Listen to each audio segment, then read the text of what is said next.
ما شاء الله لا حول ولا قوة إلا بالله العلي العظيم. حسبنا الله ونعم الوكيل، نعم المولى ونعم النصير. وأعوذ بالله من الشيطان الرجيم. بسم الله الرحمن الرحيم.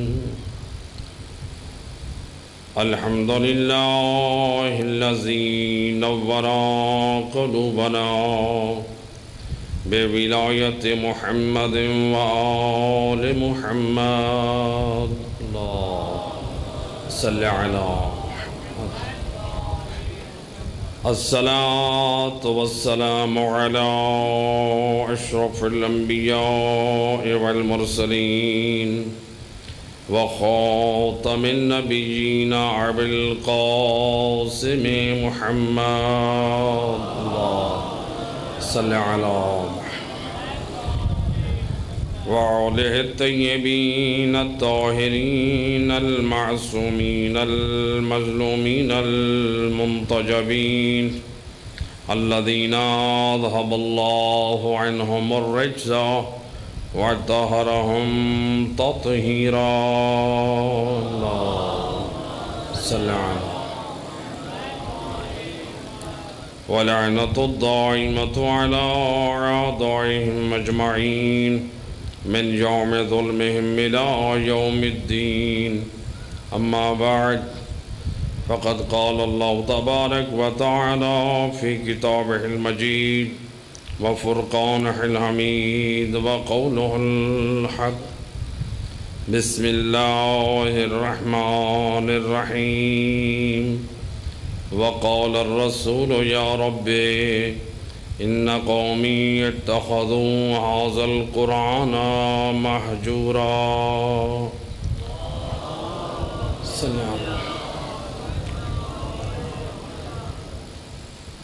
ارباب اعظام، قرآن کریم کی جس آیہ مجیدہ کی روشنی میں عشرہ محرم الحرام آپ سماعت فرما رہے ہیں، مسلسل ہماری گفتگو ان نقاط کی طرف ہے جس مقصد کی خاطر پروردگار نے قرآن کریم کو نازل کیا ہے.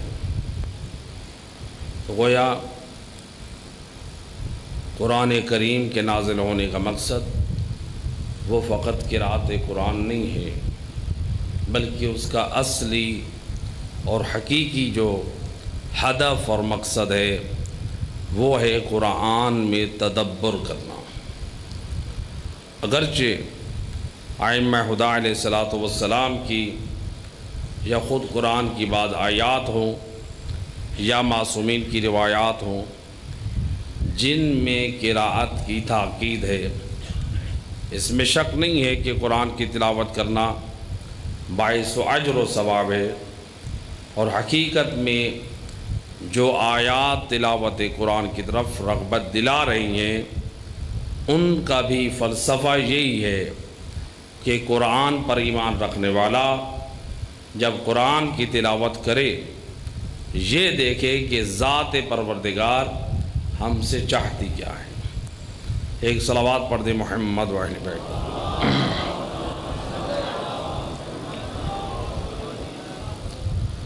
قرآن کریم نے آواز دی افلا یتدبرون،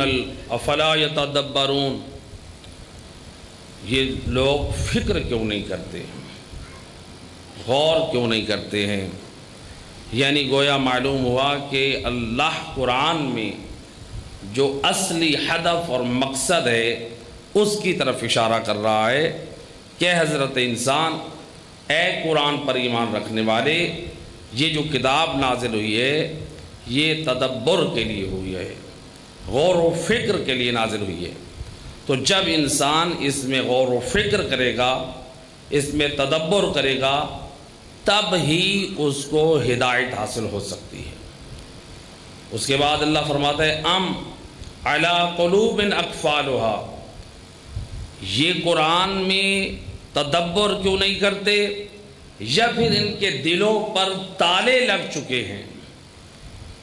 تو گویا یعنی دلوں پر تالے لگ جائیں، یعنی دروازہ ہدایت کا بند ہو جائے، تو تب انسان قرآن سے دور ہو جاتا ہے۔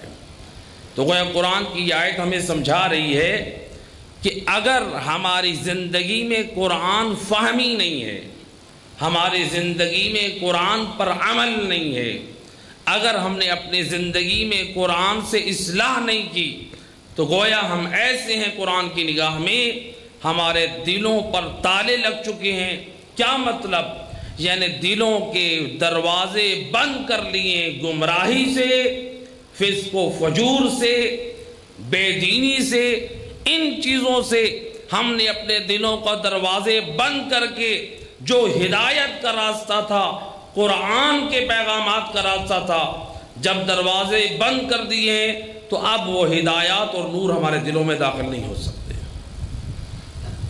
لہذا قرآن کا جو حقیقی مقصد ہے وہ یہی ہے کہ قرآن اللہ نے اس لیے نازل کیا تاکہ یہ معاشرہ جو ہے ایک اسلامی معاشرہ بن سکے، تاکہ ایک آئین الہی والا معاشرہ بن سکے۔ قرآن کے نازل ہونے کا یہ مقصد تھا تاکہ امت محمد اپنی نجات اور فلاح کے لیے ادھر ادھر نہ بھٹکے، بلکہ ان کے لیے بہترین قرآن جیسی چیز ہدایت کے لیے بھیجی۔ اور کتنا خوش نصیب ہے آل محمد کا چاہنے والا، جہاں اللہ نے قرآن جیسی کتاب کو ہدایت کے لیے نازل فرمایا تو وہاں اللہ نے قرآن کے وارثان محمد و آل محمد کی شکل میں بھیجے۔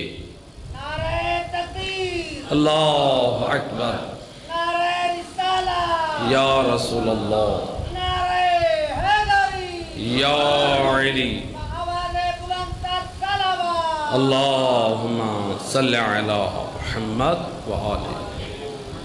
اگر قرآن کی تعلیمات عام ہوں تو معاشرے میں برائی ختم ہو سکتی ہے، معاشرے میں ایک اسلامی نظام قائم ہو سکتا ہے۔ معاشرے میں کہیں بھی آج گھروں کی حالت دیکھ لیں، دفاتر کی حالت دیکھ لیں، اسکولز کی حالت دیکھ لیں، کالج ہوں، یونیورسٹی ہوں، مدارس ہوں، جو بھی ادارہ ہو، اگر وہاں پر آئین میں قرآن نہیں ہے تو پھر ان کی زندگی ایسے ہے جن کے نمونے اللہ نے قرآن میں بیان کیے ہیں کہ وہ ایسے تھے کہ اپنے زمانے میں سرکش تھے یا پھر وہ گمراہ تھے۔ تو کہیں ایسا نہ ہو کہ ہماری زندگیوں میں سب کچھ تو ہو لیکن اللہ کی نازل کردہ کتاب جو کتاب ہدایت ہے وہ نہ ہو۔ اگر کتاب خدا نہیں ہے تو پھر کس چیز سے ہم ہدایت حاصل کریں گے، کس چیز سے ہم اصلاح کریں گے؟ آئیں قرآن کریم نے آواز دی سورہ حدید کی آیت نمبر 4 میں وَهُوَ مَعَكُمْ أَيْنَمَا كُنْتُمْ، اللہ فرماتا ہے اے دنیا والو، اے لوگو، تم جہاں کہیں بھی ہو اللہ تمہارے ساتھ ہے، یعنی اللہ ہر جگہ حاضر و ناظر ہے، یہ ذات الہی کے ساتھ خاص ہے۔ تم جہاں بھی ہو اللہ حاضر ناظر ہے۔ اگر دنیا والے قرآن پر ایمان رکھنے والے قرآن کی اس مختصر آیہ مجیدہ پر ایمان رکھ لے کہ اللہ ہم سے چاہتا کیا ہے، اللہ یہی تو بیان کر رہا ہے، قرآن یہی تو اعلان کر رہا ہے، تم جہاں بھی ہو اللہ حاضر ناظر ہے، اللہ تمہارے تمام اعمال دیکھ رہا ہے۔ جب انسان قرآن کی اس آیہ مجیدہ کو دیکھ کر اپنا عقیدہ توحید صحیح کر لے، یہ سمجھ لے کہ میرا ہر عمل ذات الہی دیکھ رہی ہے، تو پھر دیکھے وہ کیسے گناہوں سے رکتا ہے۔ آواز بلند صلوات۔ اللہم صلی علی محمد۔ جب ہماری نگاہ میں قرآن ہوگا تب ہم اپنی اصلاح کر سکیں گے۔ اس لیے بزرگان دین ہمارے فقہاء میں سے آیت اللہ مقدس اردبیلی بڑے جلیل القدر حرمی امیر المومنین علی ابن ابی طالب علیہ السلام کے اللہم صلی علی محمد وآل محمد باب القبلہ کی طرف سے جو ایک مینارہ ہے، اس میں مقدس اردبیلی کی قبر ہے۔ علماء نقل کرتے ہیں کہ شیخ طوسی نے حوضہ علمیہ نجف اشرف کی بنیاد رکھی اور آیت اللہ مقدس اردبیلی نے حوضہ علمیہ نجف اشرف کو پروان چڑھایا۔ اب ذرا دیکھیں یہ بزرگان کس قدر قرآن سے انس رکھتے تھے۔ آیت اللہ مقدس اردبیلی نے جب قرآن کی تلاوت کرتے تھے، اس آیت مجیدہ پر پہنچے، وَهُوَ مَعَكُمْ اَيْنَمَا كُنْتُمْ، اے بندگان خدا تم جہاں بھی ہو، جس حالت میں بھی ہو، اللہ حاضر ناظر ہے، تمہاری ایک ایک حرکت کو دیکھ رہا ہے۔ ایک مرتبہ سوچنے لگے میرا رب میری ایک ایک حرکت کو دیکھ رہا ہے اور مجھے اس کی بارگاہ میں کوئی حیا نہیں ملتا ہے۔ مقدس اردبیلی نے اپنی زندگی میں واجبات کے پابند تو تھے ہی، حرام کاموں کو ترک تو کرتے ہی تھے، زندگی میں مستحب کو ایسے انجام دیتے تھے جیسے واجب کو انجام دیتے تھے، مکروہ کو ایسے ترک کرتے تھے جیسے حرام کو ترک کرتے تھے، لیکن مباح کام بھی ترک کر دیتے تھے۔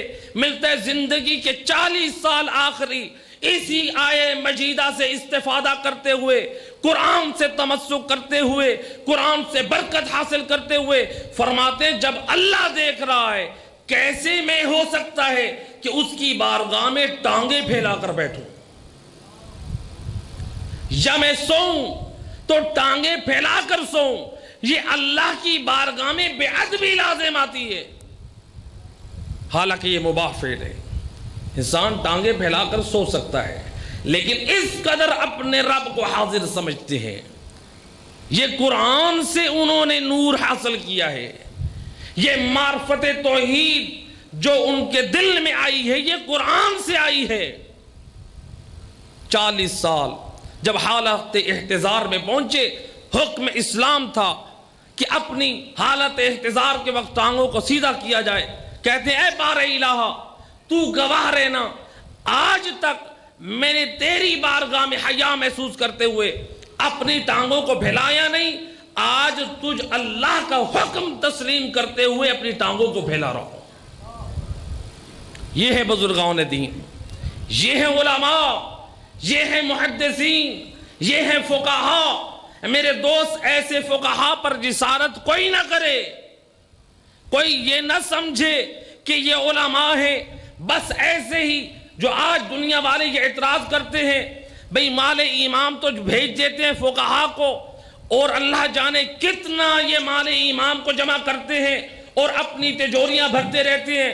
اے میرے دوست کسی غلط فہمی کا شکار میں نہ رہے، اپنی آنکھوں سے ہم نے کئی ایسے دیکھے ہیں واقعات۔ نجف اشرف کی سرزمین میں سن 2004 کا ایک واقعہ، ایک مرد مومن جو برے صغیر سے اردو زبان سے تعلق رکھتا تھا، دار السلام افریقہ میں سے آیا، نجف اشرف آیت اللہ سستانی کی خدمت میں حاضر ہوا۔ اس زمانے میں سن 2004 کی بات کر رہا ہوں، جب ہم نجف اشرف میں تھے، آغا سستانی کی خدمت میں $1,00,000، 1,00,000 روپے نہیں ہے، $1,00,000 آغا سستانی کی خدمت میں ہدیہ دے کر کہتا ہے آقا یہ نہ زکوٰۃ کا مال ہے، نہ یہ خمس کا مال ہے، یہ میرا اپنا ذاتی مال ہے، میں اس کے اوپر سے خمس و زکوٰۃ کو بھی ادا کر چکا ہوں، میری یہ خواہش ہے کہ یہ میں آپ کی بارگاہ میں ہدیہ پیش کروں، اسے قبول کیجئے۔ ذرا دیکھ دین کے محافظ اپنا کیا کردار پیش کرتے ہیں۔ آیت اللہ سستانی کو جب کہا کہ یہ آپ لے لیں، آج تک آپ کی رائے کے مقام پر رہ رہے ہیں، فرماتے ہیں یہ جب تک اہل عراق میں سے ایک عراقی بے گھر ہے میں اپنا گھر نہیں لوں گا۔ یہ ہے مقام مرجعیت، یہ ہے قوم و ملت سے درد رکھنے والے فقہاء۔ جا کر دیکھ تو صحیح کہ کس قدر سادی زندگی ہے ان فقہاء کی۔ مراج عظام کی قریب سے ہم نے دیکھا ہے، ہم نے قریب سے ایسے دیکھا ہے کہ ہمیں کردار علی کی جھلک نظر آتی ہے۔ آواز بلند صلوات۔ اللہم صلی علی محمد۔ جب کہنے والے نے کہا آقا آپ نہیں رکھ رہے، آپ کے فرزندان ہیں جو اس وقت وہ بھی ماشاءاللہ صاحب نظر ہے، یعنی ان کے بھی در سے خارج نجف اشرم میں بزرگان کے مقابلے میں بڑے عظیم، کہا کہ اپنے فرزندوں کے لیے رکھ لیں، وہ بھی کرائے کے مکان پر ہیں۔ کہا کہ اگر وہ کوئی اور ہوتے مستحق تو میں ان کے لیے رکھ لیتا، چونکہ وہ میری اولاد ہیں تو اگر میں بھی گھر رہوں گا تو ان کو بھی یہ قبول کرنا ہوگا۔ یہ فقہا ہے۔ اور آغا سستانی نے کہا کہ یہ مال قبول کیجئے، کہا کہ دینا چاہتے ہو تو صحیح ہے، اس مال سے میں فقراء اور غرباء کے مکانات کو تیار کراؤں گا۔ میرے دوست تیرا مال بڑی امانت سے صرف کیا جاتا ہے، یہ ایک دشمن کی سازش ہے فقہاء اور علماء کے احترام کو کم کرنے کی۔ صلوات پڑھ دیجئے محمد و اہل بیت اللہ صلی علیہ۔ ایسا نہ ہو علماء کی توہین اور علماء پر جسارت کرتے رہے۔ ظاہری بات ہے روایات میں ملتا ہے جو شخص فقہاء اور علماء سے دشمنی مول لے تو پروردگار یا تو اسے جوانی کی موت عطا کرتا ہے یا پھر پروردگار اسے آفات و بلاؤں اور مصیبتوں میں مبتلا کر دیتا ہے۔ علماء، اگر دین ہمیں علماء سے نہیں ملے گا تو بتا پھر کہاں سے ہمیں دین ملے گا؟ عقیدہ توحید کہاں سے ملا ہے تجھے؟ عقیدہ نبوت کہاں سے ملا ہے؟ عقیدہ امامت کہاں سے ملا ہے؟ آج جو نماز پڑھ رہے یہ نماز کہاں سے لیے؟ آج جو رشتہ داری جو نبھا رہی ہے یہ رشتوں کے سمجھ بوجھ کہاں سے حاصل کیے؟ میرے دوست، اگر یہ علماء نہ ہوتے تو تیرا نکاح صحیح نہ ہوتا۔ علماء حق کی صحت و سلامتی کے لیے آواز بلند صلوات۔ اللہم صلی علی محمد۔ کہیں ایسا نہ ہو کہ ہم بھی اپنی نسلوں کو علماء کی دشمنی سکھاتے رہیں، جیسے کہ روایات میں ملتا ہے حضرت نوح کے پاس ان کی قوم والے جو دین پر عمل نہیں کرتے تھے، جو دین کے دشمن تھے، جو ہادی کے دشمن تھے، کتاب الہی کے دشمن تھے، اپنی نسلوں اور بچوں کو لاتے تھے حضرت نوح کے سامنے، کہتے دیکھو پہچان لو، اس شخص کے شر سے بچ کے رہنا، یہ تمہیں گمراہی کی طرف دعوت دے گا۔ ہر زمانے میں لوگ اپنی نسلوں کو، اپنے بچوں کو نبی کے سامنے لاتے اور حضرت نوح خاموشی سے رہتے اور بارگاہ الہی میں دعا کرتے، اے بار الہ تو میری نصرت فرما، میں تیرے دین کی مدد کر سکوں۔ تو میرے دوست، جو کل اس قوم نے، جو حضرت نوح کی قوم میں جو قرآن میں آپ واقعہ پڑھتے ہیں عذاب الہی آیا، ان میں ایک ریزن یہی بھی تھا کہ حضرت نوح ہادی برحق کی دشمنی لیتے تھے ومول، اپنی نسلوں کو کہتے تھے اس سے بچ کے رہنا۔ اے میرے دوست، کہیں ایسا نہ ہو ہم بھی اپنی نسلوں کو یہی کہیں کہ بچ کے رہنا علماء سے، فقہاء سے۔ ہم اپنا نقصان کر رہے ہیں، ہم کسی اور کا نقصان نہیں کر رہے۔ علماء سے دوری کا نتیجہ دین سے دوری کا نتیجہ ہے۔ قرآن فہمی کا درس تجھے علماء دیں گے، دین اور شریعت کی فہم تجھے علماء دیں گے، جو حالات سے ملنے والی چیز نہیں ہے۔ یہ قرآن جو آل محمد کے علم کے وارث ہیں، اس کا حقیقی معنی، اس کی حقیقی تفسیر تجھے علماء سمجھائیں گے۔ ہم علماء کے خلاف جسارت کرنا شروع کر دیں، علماء کے حق میں زبان درازی کرنا شروع کر دیں، اگر علماء کے اوپر ہم جسارتیں کریں، بتا پھر معاشرے میں معزز افراد کون ہیں، شرفاء کون ہیں؟ میں اسی لیے ایک جملہ کہا کرتا ہوں، اگر یہ فقہاء، اگر یہ مراج عظام غلط ہوتے تو وقت کے امام پر یہ لازم ہے توقید صادر کر کے دنیا والوں کو بتا دیں، اے دنیا والوں، ان فقہا سے دور رہنا، ان کا اسلام اور دین سے کوئی تعلق نہیں ہے۔ امام کی خاموشی اس بات کی دلیل ہے، امام مقام فقاہت مرجعیت پہ راضی ہیں۔ علماء حقہ کے دشمنوں کی ناکامی اور نامرادی کے لیے بآواز بلند صلوات۔ اللہم صلی علی محمد۔ دین ہمیں اپنی پسند کا نہیں لینا، قرآن کا معنی اپنی مرضی سے صحیح نہیں سمجھنا، علماء کے پاس جائیں گے تو تب دین سمجھ آئے گا۔ ذرا مثال دیکھ، کون؟ حضرت سلمان۔ کون تھے حضرت سلمان؟ روایت میں ملتا ہے امام جعفر صادق علیہ السلام کی خدمت، اللہم صلی علی محمد، ایک شخص آیا، کہتے آقا یبن رسول اللہ، آپ سلمان فارسی کا ذکر اپنی محفلوں میں اتنا کیوں کرتے ہیں؟ اب امام کے ساتھ اصحاب بیٹھے ہیں، ایک محفل سجی ہے، کہ آپ سلمان فارسی کا اتنا ذکر اپنی محفلوں میں کیوں کرتے ہیں؟ جب امام نے دیکھا کہ اس کا انداز از راہ نقص ہے، فرماتے خبردار، سلمان کو فارسی نہ کہے، سلمان محمدی کہے۔ اللہم صلی علی محمد وآل محمد وآل محمد۔ نعرہ تکبیر، نعرہ رسالت، یا رسول اللہ، نعرہ حیدری، بآواز بلند صلوات۔ اللہم صلی علی محمد۔ سلمان محمدی ہے، وہ محمد کا حقیقی غلام ہے۔ فرماتے ہیں پھر سن، تجھے یہ اعتراض ہے کہ میں سلمان کا ذکر اپنی محفلوں میں کرتا ہوں، قربان جاؤں جہاں امام اپنی محفلوں میں اللہ کی وحدانیت کی دلیلیں پیش کرتے ہیں، جہاں امام اپنی محفلوں میں سید الرسل کی سنت کے نمونے پیش کرتے ہیں، جہاں امام اپنی محفلوں میں اپنے جد علی کے فضائل و کمالات کو بیان کرتے ہیں، جہاں امام اپنی محفلوں میں لوگوں کو دین کی طرف دعوت دیتے ہیں، انہی محفلوں میں ذکر توحید کے ساتھ، ذکر قرآن کے ساتھ، ذکر نبی کے ساتھ امام ذکر سلمان کرتے ہیں۔ فرماتے ہیں سن، سلمان کے اندر 3 ایسی خصوصیات تھیں جس کی وجہ سے فرزند رسول اپنی محفلوں میں سلمان کا ذکر کرتے ہوئے فخر محسوس کرتے ہیں۔ سلمان کوئی عام نہیں ہے۔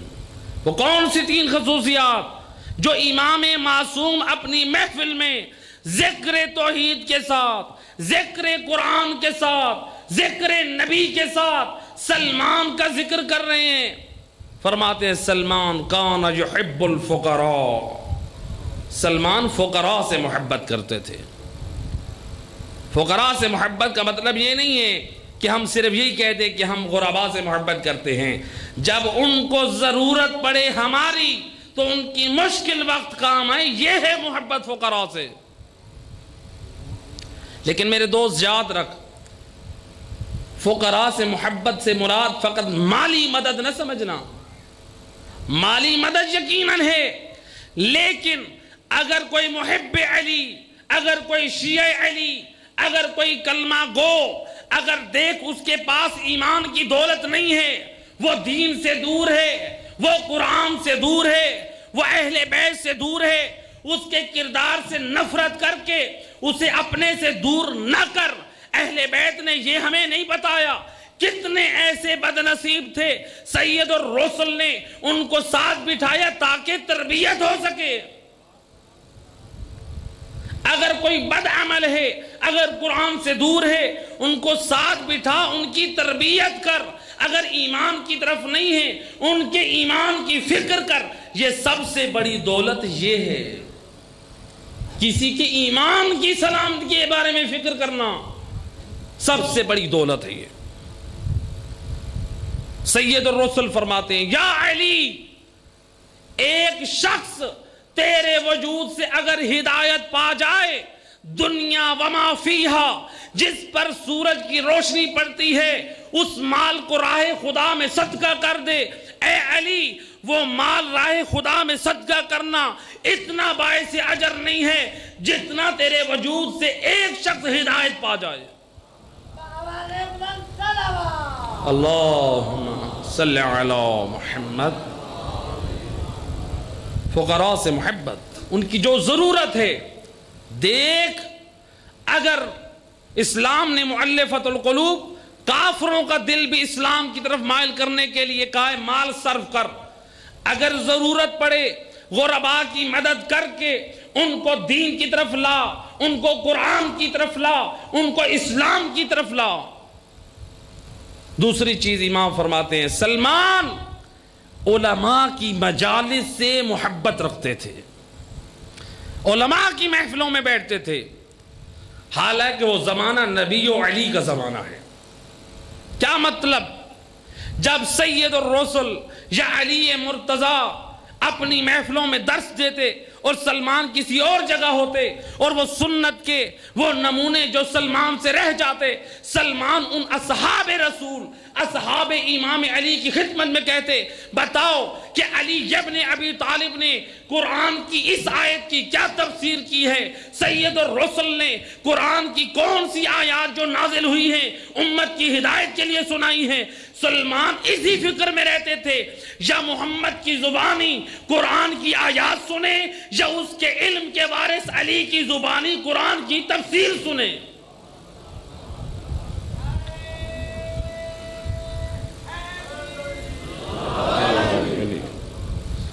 میرے دوست قرآن سے تمسک رکھ، سلمان محمدی سے کچھ سیکھ۔ اور تیسری چیز کتنی اہم ہے، اے علی کی ولایت کا اعلان کرنے والوں، بڑا سستا سمجھتے ہیں ولایت کے مفہوم اور معنی کو۔ آپ دیکھ ولایت نام کس چیز کا ہے؟ کون سلمان جس کے حق میں لسان وحی سے نبی فرماتے ہیں السلمان من اہل البیت۔ اللہ صلی علی۔ کون قرآن کی طرف ہدایت کرے؟ ہمیں دو چیزیں نظر آتی ہیں، سید الرسل نے رشتہ دار ہوں غیر رشتہ دار ہوں سب کی طرف دعوت فکر دی ہے، سب کو دعوت اسلام دی ہے، لیکن سید الرسل اپنے چچا ابو لہب کو بھی دعوت اسلام دیتے رہے، ان کی زوجہ کو بھی، اپنی چچی کو بھی دعوت اسلام دیتے رہے، لیکن وہ قرآن کا بھی انکار کرتے رہے، اللہ کا بھی انکار کرتے رہے، سید الرسل کو جھٹلاتے رہے۔ بالآخر اللہ نے ابو لہب کی مذمت میں قرآن میں سورہ نازل کر دیا کہ جو قرآن کو نہ مانے، جو خدا کو نہ مانے، جو مصطفیٰ کو نہ مانے، چاہے وہ رسول کا چچا کیوں نہ ہو، اللہ کی نگاہ میں باعث مذمت ہے۔ لیکن سید الرسل نے دعوت اسلام جب دنیا والوں کو دی، جب سلمان کے سامنے بھی پیش کی، تو سلمان محمدی نے اس طرح تسلیم کیا، قرآن کے اوپر ایسا عمل کیا۔ سید الرسل نے دیکھا کہ سلمان تو قرآن کا اس قدر دل دادا ہے، اس طرح قرآن کا عاشق ہے، قرآن کی آیتیں میں سناتا ہوں، سلمان مجھے عمل کر کے دکھاتا ہے۔ اللہم صلی علی محمد وآل محمد۔ جب سید الرسل نے سلمان کا یہ عشق دیکھا، قرآن سے ارتباط دیکھا، دین پر عمل پیرا دیکھا، تو اسی لسان وحی سے فرمایا السلمان من اہل البیت۔ اے دنیا والو، جس زبان سے میں نے قرآن دیا ہے اسی زبان سے سلمان کی نسبت اہل بیت سے دے رہا ہوں۔ کون سلمان؟ اے ولایت کے نام پہ مرنے والو، اے ولایت علی کا دعویٰ کرنے والو، آؤ ذرا سلمان کی تیسری خصوصیت۔ امام فرماتے اے فلاں، اے سلمان پر اعتراض کرنے والے سن، سلمان کی تیسری خصوصیت یہ ہے، سلمان نے اپنی خواہشات کو علی ابن ابی طالب کی خواہشات پہ قربان کر دیا۔ گویا سلمان نے بتا دیا اے دنیا والو، ذات علی سے محبت نام ہے، اپنی خواہشات کو علی کی خواہشات پہ قربان کر دو، جیسے علی کہتے جائیں ویسے کرتے جاؤ، اسی کا نام ولایت علی ابن ابی طالب ہے۔ اللہ اکبر، یا رسول اللہ، یا علی، اللہم صلی علی محمد۔ کوئی سلمان نے بتایا، سلمان محمدی نے سمجھایا، خبردار، اپنی خواہشات پر عمل کرنے کا نام دین نہیں ہے، اپنی خواہشات پر عمل کرنے کا نام اسلام نہیں ہے، اپنی خواہشات پر عمل کرنے کا نام ولایت نہیں ہے، اپنی خواہشات پر عمل کرنے کا نام اسلام مسلمان ہونا نہیں ہے، بلکہ جس کو اپنے لیے ہادی برحق تسلیم کیا ہے، جیسے وہ کہتا جائے ویسے کرتے جاؤ۔ ہم کہیں کہ ہم تو ایسے کریں گے، علی مولا کہیں کہ دن میں 17 رکعت نماز پڑھ، اور ہم کہیں ہم صبح کا آغاز بھی نماز کی قضا ہونے سے کریں، اور ہم کہیں کہ ولایت کو جو میں جانتا ہوں کہاں علماء جانتے ہیں۔ تیری زندگی میں صبح کی نماز قضا ہو جائے اور اپنے آپ کو بڑا ولایت علی والا مانتا ہے، ذرا دیکھ سلمان کا کردار کتنا عظیم تھا۔ کون سلمان؟ روایت میں ملتا ہے جب مدائن میں بستر موت پہ سلمان کو دیکھا صحابی نے، ایک مرتبہ سلمان کی آنکھوں سے آنسو جاری ہیں، سلمان رو رہے ہیں، پوچھا اے سلمان تم اور رو رہے موت کے خوف سے؟ فرماتے نہ، سلمان کو موت کا خوف نہیں ہے، مجھے رونا اس بات پہ آ رہا ہے جب میں مر جاؤں گا مجھے ڈر ہے کہ جب میں قبر میں جاؤں گا منکر و نکیر مجھ سے سنت نبوی کا سوال کریں، بتا تو نے سنت محمد پر عمل کرنے میں سستی کیوں دکھی، تو میں کیا جواب دوں گا؟ وہ سلمان اتنا عظیم، اس قدر عظیم جس کے حق میں سید الرسل سند دے، اتنا عظیم جس کے جنازے میں علی ابن ابی طالب شریک ہوں، وہ بھی فکر مند ہیں کہ مجھے ڈر اگر ہے، رونا آ رہا ہے، تو اس بات پہ قبر پہ سوال ہو، بتا تو نے سنت محمدی کو انجام دینے میں تاخیر کیوں کی ہے؟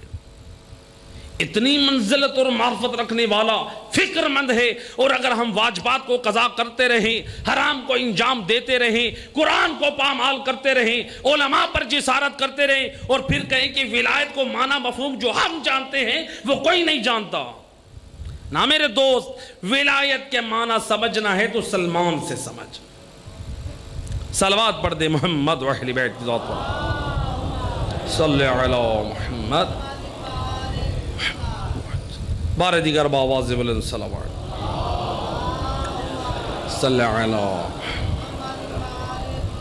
لہذا اسلامی معاشرے کی تشکیل دینی ہے تو قرآن کی آیات کو اپنے سامنے رکھ، وَهُوَ مَعَكُمْ أَيْنَمَا كُنْتُمْ، تم جہاں کہیں بھی ہو اللہ ہر جگہ حاضر ناظر ہے، ایک ایک عمل کو دیکھ رہا ہے۔ اگر ہم قرآن کی اسی آیہ مجیدہ کو اپنی نگاہ میں رکھیں تو پھر دیکھیں کیسے ہم گناہوں سے بچ سکتے ہیں، کیسے ہم اصلاح کر سکتے ہیں، کیسے ہم دین پر عمل کر سکتے ہیں۔ جب ایک شخص آئے امام جعفر صادق علیہ السلام کی خدمت، اللہم صلی علی، امام کی خدمت میں آیا اور امام سے نصیحت چاہی۔ امام فرماتے ہیں گناہوں کے متعلق، فرماتے ہیں جب انسان معصیت کرے، گناہ کرے، خدا کی نافرمانی کرے، اور وہ یہ سمجھے کہ اللہ مجھے نہیں دیکھ رہا، امام فرماتے ہیں اس کا مطلب ہے وہ شخص کفر کر رہا ہے۔ جو یہ سمجھتے ہوئے میں جو نمازیں چھوڑ رہا ہوں، میں یہ قرآن کو پامال کر رہا ہوں، یہ میں علماء پہ جسارتیں کر رہا ہوں، یہ جو میں دین کا مذاق اڑا رہا ہوں، اللہ مجھے نہیں دیکھ رہا. امام فرماتے یہ عقیدہ رکھنے والا فقہ امام جعفر صادق میں امام فرماتے یہ شخص کافر ہے. اللہ ہر چیز دیکھ رہا ہے, اللہ سے کوئی چیز پوشیدہ نہیں ہے. لیکن امام فرماتے ہیں اگر وہ سمجھتا ہے کہ بار الہ اس کو دیکھ رہا ہے, وہ اللہ کے ہوتے ہوئے اللہ کے اس ہونے پر ایمان تو رکھتا ہے. صلوات پڑھ دے محمد و اہل بیت.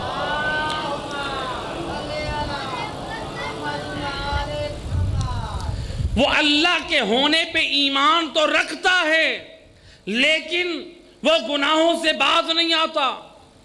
اور پھر امام فرماتے ہیں وہ ایک معصوم بچے کو دیکھتا ہے, معصوم بچے سے حیا کرتے ہوئے وہ اپنے آپ کو گناہ سے روکتا ہے. امام فرماتے ہیں اس کا مطلب یہ ہے اس کی نگاہ میں بچے سے اللہ کا مقام کم ہے. اس کی نگاہ میں خدا کی تعظیم بچے کی نسبت کم ہے. بچے سے حیا محسوس کرتے ہوئے گناہ کو چھوڑ رہا ہے اور اللہ کو حاضر سمجھتے ہوئے حیا محسوس نہیں کر رہا, اپنی اصلاح نہیں کر رہا, اپنی ہدایت کے بارے میں نہیں سوچ رہا, قرآن کو اپنے لیے آئین قرار دینے کے لیے نہیں سوچ رہا. ایک صلوات پڑھ دے محمد واحد بیت.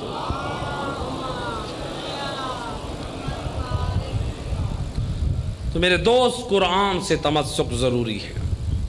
قرآن ہماری جگہ جگہ ہدایت فرما رہا ہے. کنتم خیر امت اخرجت للناس تأمرون بالمعروف وتنہون عن المنکر. اللہ آواز دے رہا ہے اس معاشرے کو اگر اسلامی معاشرہ بنانا ہے, اگر اس معاشرے کو قرآن کے آئین کے مطابق بنانا ہے, اگر اس معاشرے کو سنت نبوی کا پیروکار بنانا ہے تو اللہ قرآن میں آواز دے رہا ہے کہ تم میں سے سب سے بہترین وہ ہے جو لوگوں کو خیر کی طرف دعوت دیں, امر بالمعروف اور نہی عن المنکر کا فریضہ ادا کریں. امر بالمعروف اور نہی عن المنکر اس قدر ضروری ہے. ایک مثال کے ساتھ, اگر کسی علاقے میں کسی گھر میں آگ لگ جائے, اگر آگ بجھانے والے نہ آئیں وہ آگ کیا کرے گی؟ آگ بڑھتی جائے گی اور اس گھر کے ساتھ اس آگ کی لپیٹ میں مزید اور گھر آ جائیں گے. ان گھروں میں مال بھی جلے گا, انسان بھی جلیں گے, یعنی بہت زیادہ نقصان ہوگا اگر اس آگ پہ کنٹرول نہ کیا.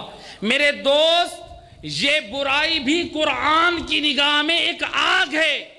اگر ہم نے اس آگ پر, برائی پر, اللہ کی معصیت پر, اللہ کی نافرمانی پر, دین کے مذاق اڑائے جانے پر, علماء کی جسارت پر اگر ہم نے اس آگ پہ کنٹرول نہ ڈالا وہ آگ پھیلتی جائے گی جو ہماری آنے والی نسلوں کے ایمان کو برباد کر دے گی. اللہ صلی علی.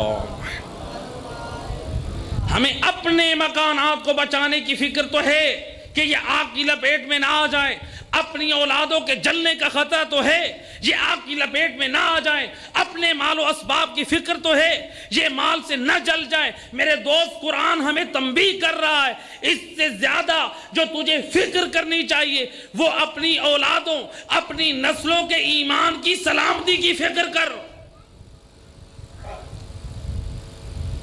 اپنی اولادوں کے ایمان کی سلامتی کی فکر کرے. یہاں پر ایک اور نقطہ واضح کرتا چلوں معذرت کے ساتھ.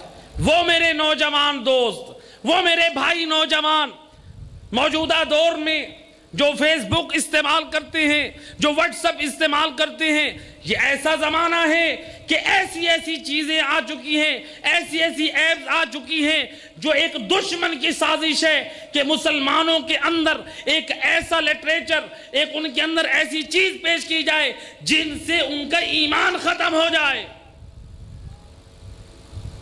آپ دیکھ لیجئے بڑے بڑے معزز لوگوں کی واٹس ایپ سے بعض اوقات ایسے میسیج آ جاتے ہیں, فیس بک پہ دیکھ لیجئے, ٹک ٹاک نامی ایپ سے ایسی فحاشی اور بے غیرتی اور ایسی بے دینی کے ایسے کلپس جو کبھی انڈین گانوں پر مشتمل ہوتے ہیں، جو فحاشی اور بے حیائی کے مذاق پر مشتمل ہوتے ہیں، میں ان نوجوانوں سے خطاب کر رہا ہوں.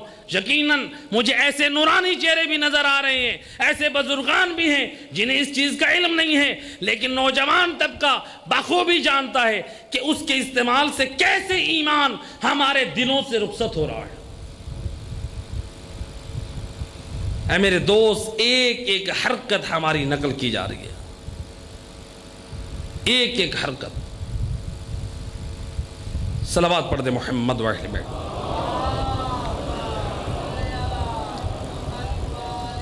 پانچ منٹ کی لذت، 2 منٹ کی لذت ہمارے ایمان کو برباد کر رہی ہے. میرے دوست، وقت نکال قرآن کو سمجھنے کے لیے، وقت نکال صحیفہ سجادیہ کو سمجھنے کے لیے، وقت نکال نہج البلاغہ کو سمجھنے کے لیے، وقت نکال توضیح المسائل اپنے مرجع کی کتاب کو سمجھنے کے لیے. یہ وہ کتاب ہے جو علماء نے کتب اربع کو جمع کرنے کے لیے کئی سال جنگلوں میں سفر کیے اور جا کے کتب اربع تعریف کیے، اور تجھ پر احسان کیا ہے فقہا نے ان محنتوں سے راتوں کو جاگ جاگ کر ایک کتاب قرآن اور اہل بیت کی تعلیمات کا خلاصہ پیش کیا ہے توضیح المسائل کی شکل میں. یہ قرآن اور اہل بیت کی تعلیمات کا خلاصہ ہے. الفاظ مرجع کے ہیں، مفہوم قرآن سے ہے. الفاظ مرجع اور مجتہد کے ہیں، مفہوم ائمہ خدا کے کلام سے ہے. تو میرے دوست، اپنے گھر، اپنی جائیدادیں، اپنی نسلوں، اپنی اولاد، اپنے مال کو جس طرح ہم آگ کی لپیٹ سے بچانے کی فکر کرتے ہیں، اسی طرح اپنی نسلوں، اپنے جوانوں، اپنے گھروں میں جو ہمارے اندر جو آ رہی ہے گمراہی، بے دینی، فسق و فجور، اس پہ کنٹرول کے لیے فکر کر کہ کہیں برائی کی وہ آگ ہمارے خاندانوں کو برباد نہ کر دے. آج کے دور میں کتنے ایسے سنتے روزانہ واقعات ہیں. معذرت کے ساتھ بہت اہم مسئلہ ہے، ان کو میں سوالات میں نہیں بلکہ یہاں بیان کرنا چاہتا ہوں. کتنے آئے دنوں میں آج یہ خبر ملتی ہے کہ فلاں گھر سے لڑکی نکل گئی ہے، فلاں گھر سے. میرے دوست، یہ موجودہ دور میں یہ موبائل، یہ چیزیں، ان پہ جب تک ہم کنٹرول نہیں کریں گے اس وقت تک ہمارا معاشرہ اس برائی سے نہیں بچ سکتا. یاد رکھیں، دنیا والے اپنی نسلوں کو جا کے یہ میسج دے دیں، یہ پیغام دے دیں فقہ امام جعفر صادق علیہ السلام کا. اللہم صلی علی محمد. امام کا یہ فتویٰ ہے، فقہ امام کا یہ فتویٰ ہے کہ ہماری فقہ میں اگر کوئی لڑکی اپنے ولی کی اجازت کے بغیر گھر سے نکلتی ہے، شرعاً اس کا نکاح صحیح نہیں ہے. دوسرے مذاہب میں ہے اپنی نسلوں اور اولاد کو بچائیں، سمجھائیں.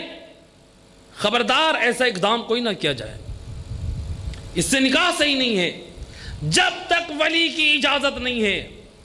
قانوناً نکاح جا کر جو کر لیں گے وہ قانوناً تو ہو جائے گا لیکن شرعاً نہیں ہوگا. حتیٰ کہ فقہا آیت اللہ سستانی فرماتے ہیں اگر لڑکی خود مختار کیوں نہ ہو، جو علیحدہ رہتی ہے والدین سے، جو اپنی مرضی چلاتی ہے، آغا سستانی اور فقہا فرماتے ہیں تب بھی احتیاط واجب کی بنا پر واجب ہے کہ اپنے ولی کی اجازت سے شادی کرے. ولایت کو نہیں اٹھایا. اللہ اکبر، سمجھے کوئی معنی کو. جب باپ کی ولایت اولاد پر باقی ہے، اپنی مرضی نہیں چل سکتی. میرے دوست، پھر امام کی ولایت کا معنی بھی سمجھ. اپنی مرضی نہ چلا، امام کی مرضی کے مطابق زندگی گزار. قرآن کی ولایت کو سمجھ، اپنے اوپر قرآن کی آیات کو نافذ کر، قرآن کے مطابق زندگی گزار، اپنی مرضی کے مطابق زندگی نہ گزار. اگر قرآن کو چھوڑ دیا گویا قرآن کی ولایت سے نکل گیا. اگر ہم کوئی باپ کی نہ مانے تو شریف نہیں رہتا.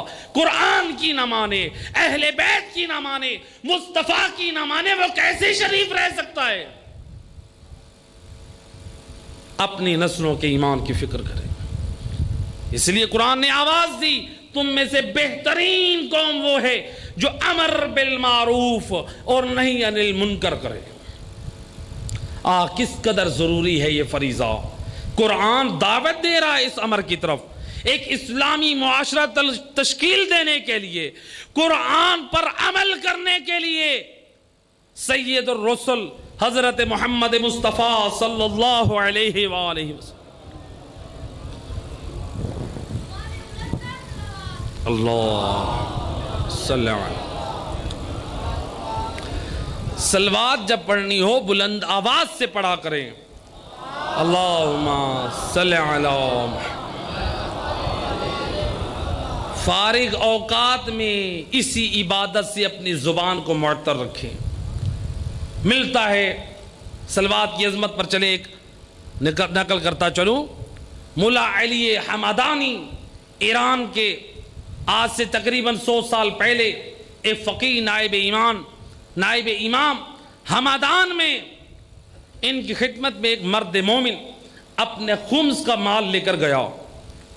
جب ان کی خدمت میں پہنچا، انہوں نے دیکھا کہ اس کے وجود سے اتنی پیاری خوشبو آ رہی ہے۔ اس سے کہنے لگے یہ خوشبو کہاں سے تو نے لی ہے؟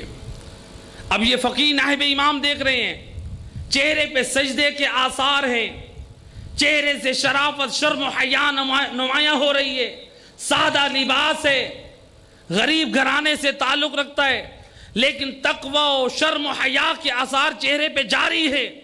خمس کی معمولی رقم نائب امام کی خدمت میں جب دینے لگے، وہ کہتے ہیں آج تک اتنی پیاری خوشبو میں نے نہیں سونگھی، یہ تیرے وجود سے مجھے آ رہی ہے، یہ کون سی خوشبو ہے؟ اسلام میں خوشبو کا استعمال کرنا بڑی فضیلت ہے۔ معصوم فرماتے ہیں 2 رکعت نماز خوشبو کے ساتھ پڑھنا بغیر خوشبو کے 70 رکعت نماز سے افضل ہے۔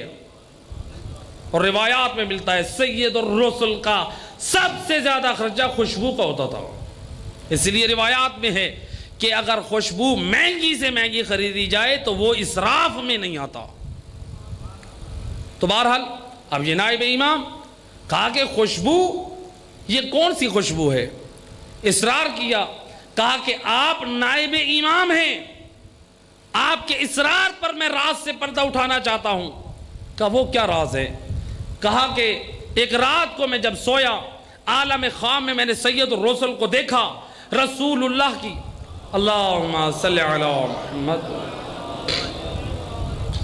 سید الرسل کی محفل میں 10 یا 12 افراد موجود ہیں، اور سید الرسل میری طرف دیکھ کے دوسرے لوگوں کی طرف دیکھ کے فرماتے ہیں بتاؤ تم میں سے کون ہے جو کثرت سے میری ذات پہ صلوات بھیجنے والا ہے؟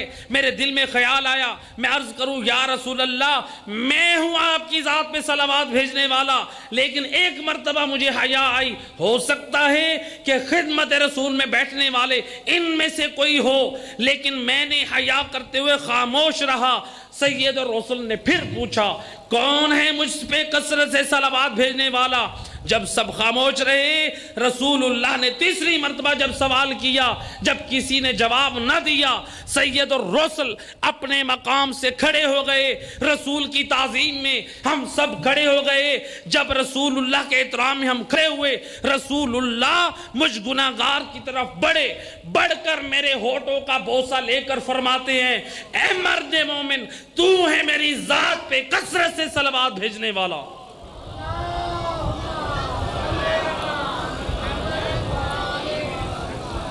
کہتے ہیں آقا اے نائب امام، یہ میرے وجود کا کمال نہیں ہے، یہ ذات مصطفیٰ کے وجود کی برکت ہے۔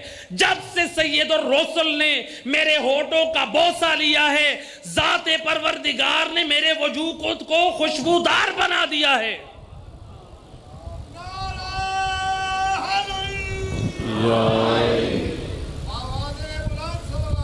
اللہم صلی علی محمد۔ سید الرسل امر بالمعروف کی بات کر رہا تھا۔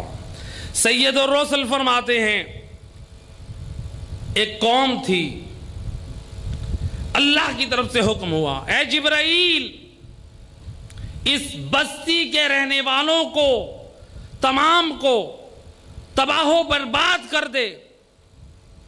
حضرت جبرائیل کہتے ہیں میں نے بارگاہ الہی میں عرض کی، اے بار الہ، اس میں تو ایک عابد ہے، ایک زاہد ہے جو تیری بارگاہ میں سجدہ ریز ہوتا ہے، جو تیرے دین پر عمل کرتا ہے، وہ دین پر عمل کرتا ہے تو عبادت تیری کرتا ہے۔ اے بار الہ، کیا میں اس کو چھوڑ کر باقی سب کو تباہ کروں؟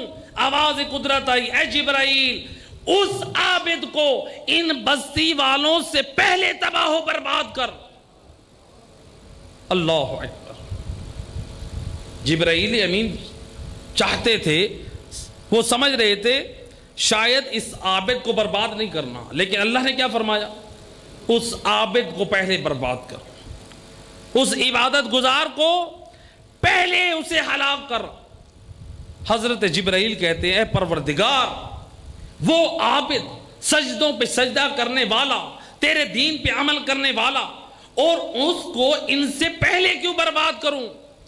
آواز قدرت ہے، اے جبرائیل، یہ قوم حرام میں مشغول رہتی تھی، دین کا مذاق اڑاتی تھی، آسمانی کتاب کو پامال کرتی تھی، اس نبی کی آیات سن کر اس کا مذاق اڑاتی تھی۔ اے میرے دوست، ایسا نہ ہو، مصطفیٰ کے زبان سے بیان کیا ہوا یہ قرآن علماء پڑھتے رہے، مساجد میں واعظین سناتے رہے، آج ہم اگر عمل نہ کریں تو ہم بھی یہ قرآن کی آیات کا مذاق اڑا رہے ہیں۔ اسی بات کا تو شکوہ کرنا ہے رسول اللہ نے میدان قیامت میں کہ اے بار الہ، میری امت نے قرآن کو چھوڑ دیا ہے، اسی بات کا شکوہ کرنا ہے۔ جبرائیل امین، اے جبرائیل امین، یہ امت، یہ بستی والے گناہوں میں مصروف رہتے، واجبات کے تارک، حرام کام کو انجام دیتے، لیکن یہ جو عابد تھا، یہ ان سے محبت رکھتا تھا۔ کیسے؟ وہ عابد ان کو سمجھاتا نہیں تھا، وہ لوگ بستی والے اس کی عبادت کی وجہ سے، اس کے سجود کی وجہ سے، اس کے تقوی اور پرہیزگاری کی وجہ سے اس کا احترام کرتے تھے۔ اب یہ سوچتا ہے اگر میں نے ان کو دین کی طرف دعوت دے دی، اگر میں نے ان کو برائیوں سے روک لیا تو یہ مجھ سے دور ہو جائیں گے۔ وہ کہتا تھا نہیں، اللہ کی مخلوق ہے، ان سے محبت کرنا چاہیے۔ اللہ فرماتے ہیں مجھے ایسی مخلوق کی ضرورت نہیں ہے۔ میرے دوست، یہ اللہ کی مخلوق سے محبت نہیں ہے، یہ اپنی ذات سے محبت ہے۔ اللہ کے دین کو پامال کیا جا رہا ہو اور کوئی شخص کہے میرا احترام باقی رہے اور میں ان کو کچھ نہ کہوں،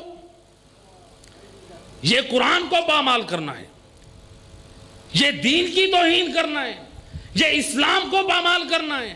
میرے دوست، جہاں دیکھ امر بالمعروف اور نہی عن المنکر، اپنی زبان کو استعمال کر، اپنے دل سے نفرت کا اظہار کر۔ آیت اللہ سیستانی کا یہ فتویٰ ہے، فرماتے یاد رکھے دنیا والے، امر بالمعروف نہی عن المنکر یہ فقہاء پر فرض نہیں ہے، یہ علماء پر فرض نہیں ہے، بلکہ معاشرے کے انجینئرز لوگوں پہ یہ فرض ہے، جو ڈاکٹرز ہیں، جو ٹھیلے والے ہوں، جو دکاندار ہوں، جو بزاز ہوں، جو جس بھی ادارے میں کام کرنے والے ہیں، اگر امر بالمعروف اور نہی عن المنکر کی شرائط موجود ہے، فرماتے ہیں اس شخص پر امر بالمعروف نہی عن المنکر واجب ہے۔ ہم سمجھتے ہیں یہ فقط علماء کی ذمہ داری، اور بعض لوگ ہوتے ہیں ان کو کیوں روکیں، یہ تو شر والی بات ہے۔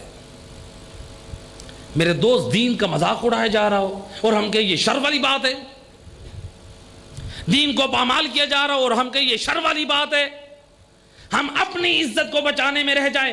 ذرا دیکھ، زہرا کے لال نے کتنی قیمتی جانیں کربلا میں قربان کر دی اسی دین کو بچانے کے لیے۔ زہرا کے لال نے امر بالمعروف نہی عن المنکر کا فریضہ انجام دینے کے لیے اکبر جیسا جوان قربان کر دیا۔ اجرکم علی اللہ۔ ہے جس دین کی بقا کے لیے حسین اکبر جیسا جوان دے دے۔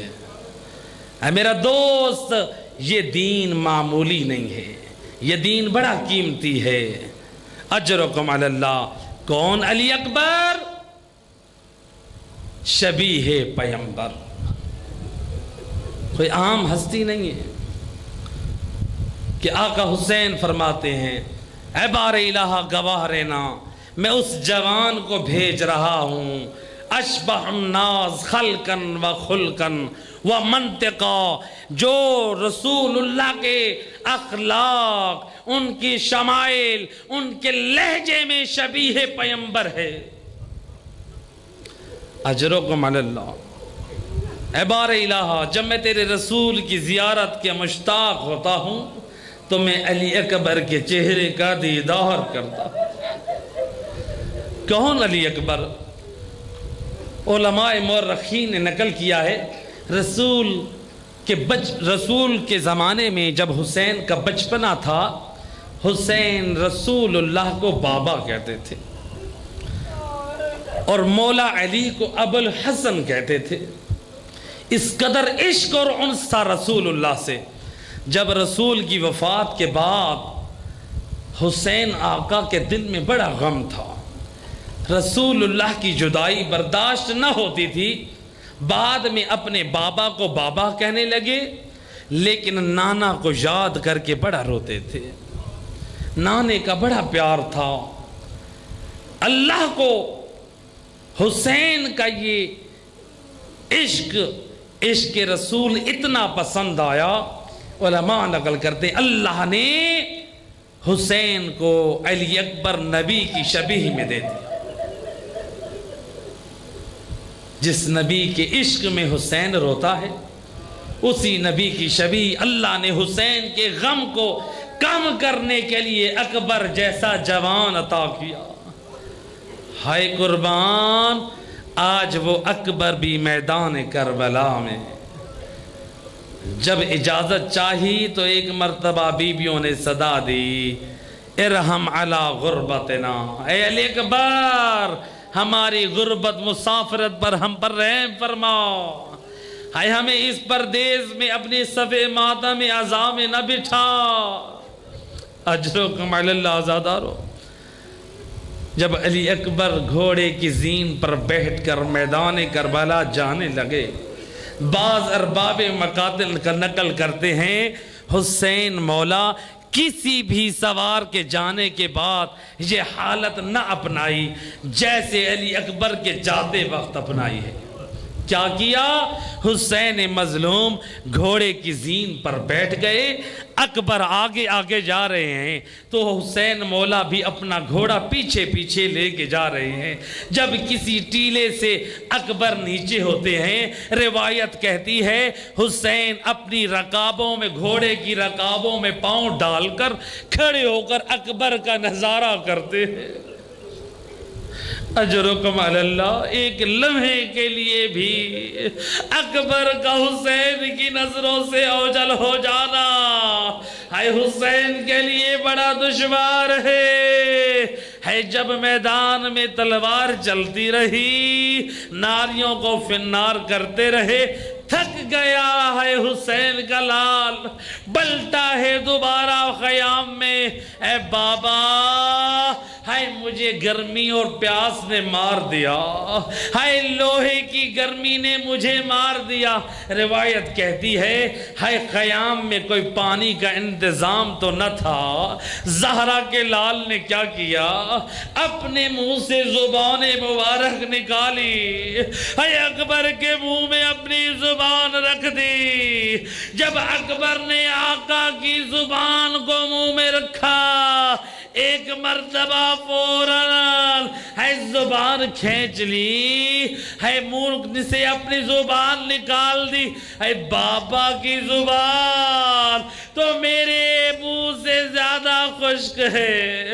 اجرکم علی اللہ زادار۔ روایت کہتی ہے اکبر دوسری مرتبہ رخصت ہوئے ہیں، بس آئے ہیں میدان میں، یا فناریوں کو فنار کرتے کرتے ایک لعین نے ایسا گرز مارا ہے اکبر کی ہے سر کی پچھلی طرف سے لگنا تھا.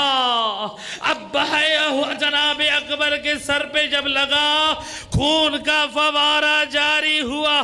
ایک مرتبہ شہزادہ ہے زین پر نہ سنبھلا, کبھی زین کی دائیں طرف جھکے تو کبھی بائیں. روایت کہتی ہے ادھر سے ایک لعین نے تیر مارا. ہے اکبر جب آ رہے ہیں نیچے تو ایک مرتبہ اکبر نے گھوڑے کی گردن میں اپنی باہیں ڈال دی. ہے اکبر کے جسد سے نکلنے والا خون ہے گھوڑے کی آنکھ میں جانا تھا. یہ ایک مرتبہ وہ گھوڑا ہے اکبر کو لے کر آدھا کے درمیان نکل پڑا. جب آدھا کے لشکر میں جانا تھا آدھا نے موقع سے فائدہ اٹھایا. قطعوہ اربن اربا, ہے مارنے والوں ہزاروں تھے, ہے مارے جانے والا زہرا کا لال, ہے حسین کی آنکھوں کا نور, ہے علی اکبر تنہا ہے. یہ ایک مرتبہ آواز دی السلام علیکہ یا ابتا علیکہ منی سلام ادرکنی یا ابتا. بس استغاثے کی آواز, سلام کی آواز جب حسین کے کانوں میں آئی میرے مولا دوڑ کر آئے. روایت کہتی ہے بعض ارباب مقاتل نے نقل کیے ہیں ایک مرتبہ زہرا کے لال نے آواز دی ادعونی یا بنیا, اے علی اکبر مجھے آواز دے, مجھے آنکھوں سے دکھائی نہیں دے رہا. اجرکم علی اللہ عزادارو. بعض ارباب مقاتل نقل کرتے ہیں کہ جب اکبر کے لاشے پہ حسین جانے لگے, جب دیکھا اکبر مقتل میں گر چکے ہیں, ہے کبھی حسین بیٹھتے ہیں کبھی حسین کھڑے ہوتے ہیں, ہے حسین کی آنکھوں میں آنسو. جب اکبر کے لاشے پہ پہنچے ایک مرتبہ اکبر کا رخسارا ہے خاک سے اٹھا کر خاک کو صاف کیا. ایک مرتبہ ہے اکبر کا خون آلود رخسار اپنے آنسو آلود رخسارے سے مس کیا. یا حسین نے غربت کا نوحہ پڑا الدنیا بعدک العفا, اے اکبر تیرے بعد اے دنیا کے سر پہ خاک ہے. بس آخری جملہ عزادارو. روایت کہتی ہے جب لاشا آ گیا اکبر کا خیمے میں, بعض ارباب مقاتل نقل کرتے ہیں خیام میں ایک طرف قاسم کا لاشا ہے تو دوسری طرف حسین کے لال اکبر کا لاشا ہے. ان لاشوں کے درمیان ہے زہرا کا لال ایسے بیٹھا ہے جیسے نمازی تشہد میں بیٹھتا ہے. ایک ہاتھ اکبر کے سینے پہ ہے, دوسرا ہاتھ قاسم کے سینے پہ. آسمان کی طرف منہ کر کے کہا واہ غربتا, ہے حسین اجڑ گیا.